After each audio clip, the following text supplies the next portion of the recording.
warahmatullahi wabarakatuh. Waalaikumsalam, Bu. Selamat pagi murid-murid. Pagi, Bu. Gimana kabarnya hari ini? Alhamdulillah sehat, Bu. Alhamdulillahirrahmanirrahim. Kalau misalnya kalian semua baik-baik saja. Ibu akan membahas lanjutin materi yang kemarin kita sudah pelajari. Sebelumnya kita harus membaca doa terlebih dahulu. Dipersilakan kepada ketua kelas untuk memimpin. Doa dimulai. Selesai. Amin ya Allah. Nah, Ibu akan absensi terlebih dahulu ya untuk mengetahui siapa yang hadir dan tidak. Anastasia Juita, Hadir, Bu. Nata, Hadir, Bu. Marisa, Hadir, Bu. Malik, Hadir, Bu. Zoya. Hadir, Bu. Semuanya masuk ya, alhamdulillahirrahmanirrahim. Nah, Ibu akan membahas tentang materi kelainan sistem reproduksi. Sebelumnya, hal-hal yang harus kalian capai dalam materi ini adalah mampu menganalisis kelainan sistem reproduksi itu sendiri dan mampu mencegah terjadinya kelainan reproduksi. Nah, ada yang tahu nggak sih sebenarnya kelainan dari sistem reproduksi itu apa? Ya, coba Nata. Assalamualaikum warahmatullahi wabarakatuh. Saya Nata. Saya mau menjawab pertanyaan dari Ibu. Kelainan sistem reproduksi adalah ketidaksesuaian atau disfungsi dari suatu organ sistem reproduksi yang mana bisa disebabkan oleh penyakit ataupun memang kelainan dari pada organ itu sendiri, bisa dari bawaan genetik atau semacamnya. Nah, kelainan ini bisa menyebabkan disfungsi dari organ itu ataupun ketidaksuburan terhadap suatu proses reproduksi manusia. Benar, apa yang dikatakan oleh Nata tadi bahwa sistem reproduksi ini akan mengalami kelainan, di mana kelainan ini akan mengganggu suatu kesuburan dari seseorang. Nah, hal ini perlu kita cegah dengan beberapa hal yang kita ketahui terlebih dahulu dari gangguan-gangguan atau kelainannya itu. Nah, ada satu pertanyaan dari Ibu, bahwa sekarang itu lagi marak banget kan yang namanya HIV dan AIDS, di mana orang-orang itu tidak mau bersentuhan kepada orang yang mengalami HIV dan AIDS itu. Kasian kan? Tapi sebenarnya yang terjadi itu adalah bagaimana sih cara penularan HIV dan AIDS? Apakah benar ketika kita bersentuhan kepada orang yang HIV dan AIDS kita akan tertular olehnya? Ya, coba dijelaskan oleh Tatiana. Assalamualaikum warahmatullahi wabarakatuh. Nama saya Tatiana. Saya akan menjawab pertanyaan dari Ibu mengenai tentang penularan HIV sama AIDS. HIV sama AIDS ini bukan karena penularan dari secara kontak fisik, Bu, tetapi melainkan bisa saja dari hubungan seksual atau terjadinya transfusi darah, misalnya dalam jarum suntik yang sama, Bu. Ya, benar yang dikatakan oleh Tatiana tadi bahwa AIDS ini dia tuh mengalami penurunan dari sistem kekebalan tubuhnya itu sendiri, di mana hal ini terjadi karena adanya virus HIV yang penularannya itu bukan karena kontak langsung, jangan salah, tapi karena adanya hubungan seksual antara suami istri, lalu juga adanya transfusi darah. Misalnya kita melakukan transfusi darah dengan satu jarum suntik, lalu juga ada ibu yang sedang mengandung itu kepada anaknya, itu baru akan tertular pada virus HIV tadi. Nah, selanjutnya ibu akan menampilkan beberapa contoh dari gangguan kelainan dari sistem reproduksi itu sendiri. Bukan hanya HIV dan AIDS aja loh, tapi ada beberapa seperti yang ada di video ini. Simak ya. Yes. Apakah ada yang ingin bertanya? Kalau tidak ada, Ibu akan lanjutkan lagi videonya. Tidak, Bu. Kita akan membahas tentang video tersebut. Tentang panggul, kanker vagina, kanker serviks, penyempitan saluran tuba falopi, kanker ovarium, dan yang terakhir, endometriosis. Kemudian ada penyakit radang panggul, yang berarti radang saluran genitalia seperti uterus, tuba falopi, dan ovarium akibat dari infeksi bakteri. Ya, ada kanker payudara, yaitu kanker yang terjadi karena faktor genetik, hormon, dan lingkungan. Lalu ada ovarium polikistik, yaitu adanya banyak kista yang terdapat pada ovarium. Yang keempat, ada kanker vagina, yaitu kanker yang disebabkan karena adanya infeksi virus. Yang kelima, ada kanker serviks, yaitu adanya pertumbuhan sel abnormal pada lapisan epitel mulut rahim. Lalu ada kanker ovarium, yaitu adanya pertumbuhan sel abnormal pada ovarium yang ditandai dengan rasa pegal dan perdarahan. Kemudian ada endometriosis, yaitu adanya jaringan endometrium yang tumbuh di luar uterus. Yang kedelapan, ada penyempitan saluran tuba falopi karena faktor genetik atau infeksi kuman. Yang kesembilan, ada mola hidratidosa atau yang biasa disebut dengan hamil anggur. Yang terakhir, ada mioma uterus, yaitu tumor jinak yang tumbuh pada dinding rahim. Pada pria, ada disfungsi ereksi, ginekomastia, dan kanker penis.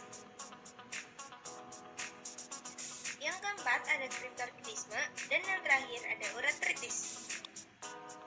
Yang pertama, disfungsi ereksi, yaitu ketidakmampuan untuk mempertahankan ereksi. Kemudian ada ginekomastia, yaitu pembesaran payudara pada pria akibat hormon estrogen yang berlebihan. Lalu ada kriptorchidisme, yaitu kegagalan testis turun ke dalam skrotum, yang biasanya terjadi pada saat bayi.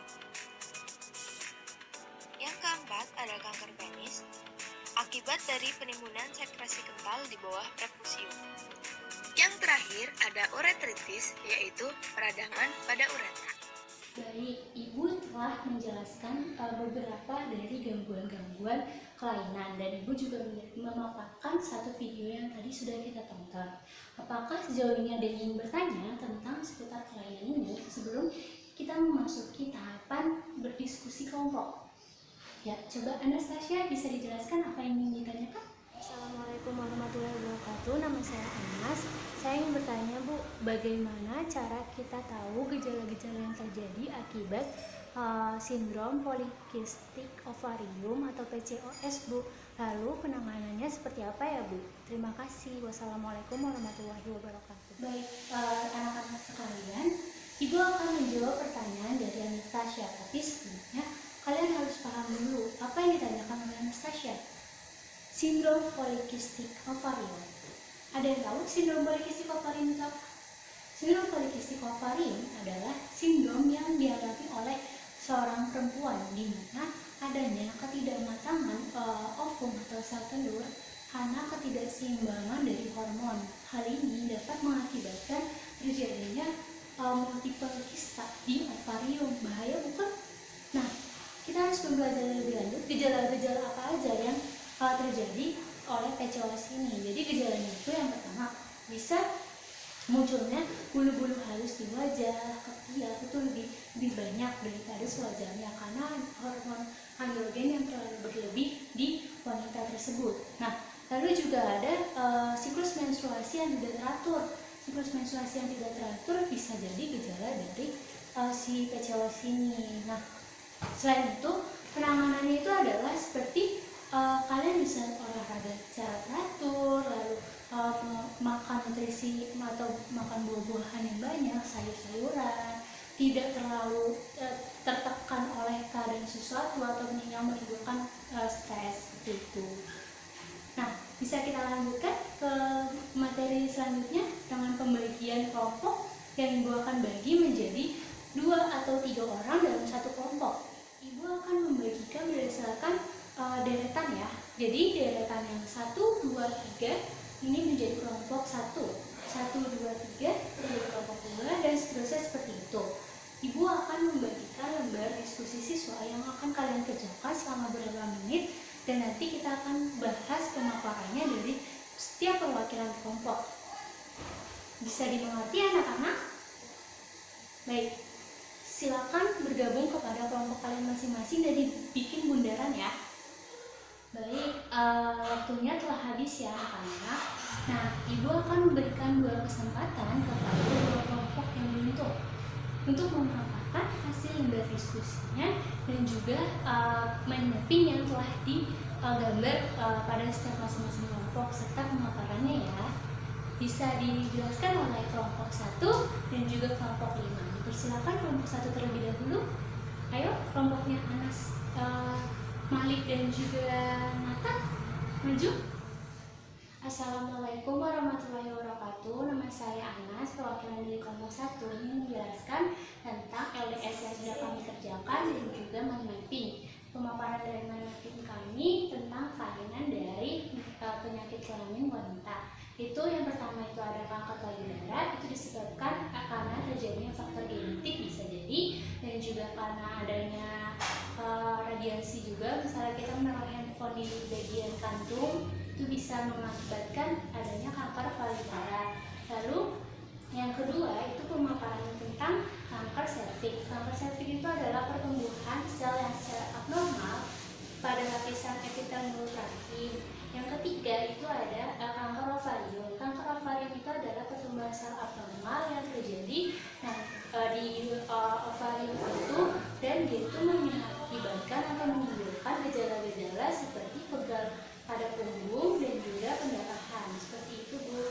Terima kasih. Wassalamualaikum warahmatullahi wabarakatuh. Baik, cukup bagus ya pemaparan dari kelompok 1 tadi. Bisa diberikan tepuk tangannya anak-anak? Nah, sekarang Ibu lanjutkan kepada perwakilan dari kelompok 5. Dipersilakan untuk memaparkan hasil mind mapping dan juga LDS dan penjelasan dari kelompok kalian.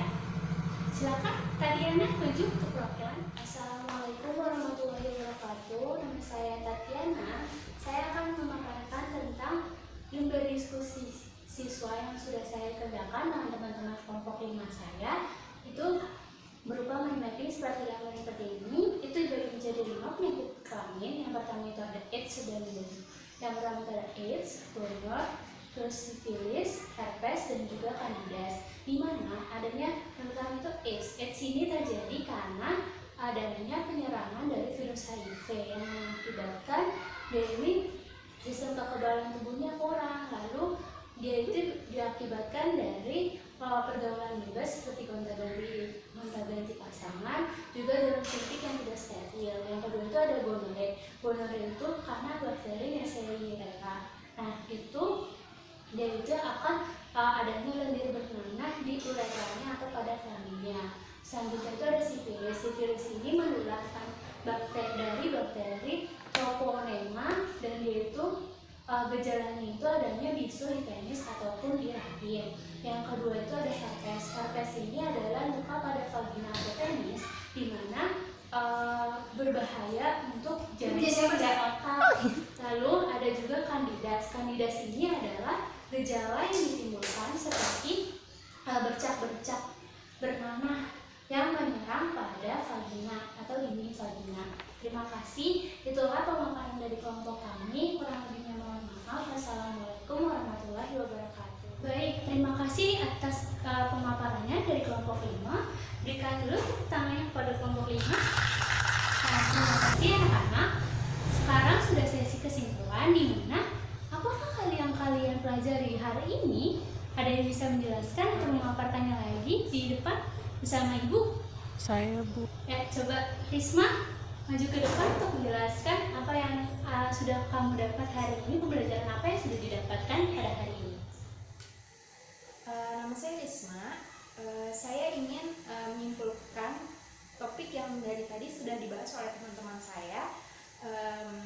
Jadi sistem kelainan reproduksi adalah ketidaksesuaian atau disfungsi suatu organ atau saluran atau yang berkaitan dengan proses reproduksi itu sendiri, yang mana bisa disebabkan oleh penyakit ataupun genetik seperti itu. Nah, kalau yang kelainan sistem reproduksi yang disebabkan oleh penyakit seperti yang telah dijelaskan oleh teman saya, itu seperti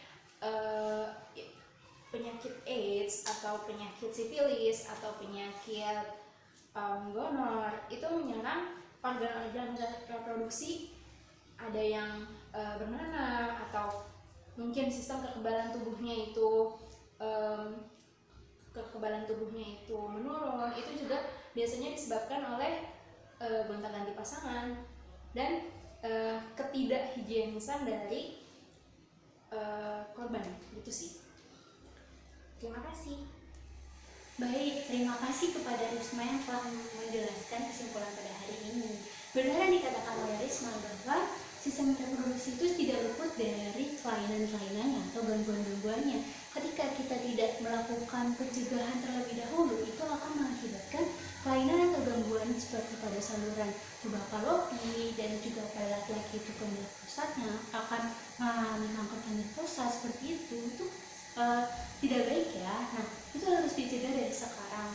Dimana kita harus menjaga organ reproduksi kita agar tetap sehat dan subur, lalu juga dapat berfungsi menjalankan tugasnya dengan baik. Nah, bel sudah berbunyi, waktu menunjukkan pukul 9.45. Kurang lebihnya mohon maaf dari Ibu. Terima kasih. Sampai bertemu kembali di pembelajaran esok. Kurang lebihnya mohon maaf. Wassalamualaikum warahmatullahi wabarakatuh.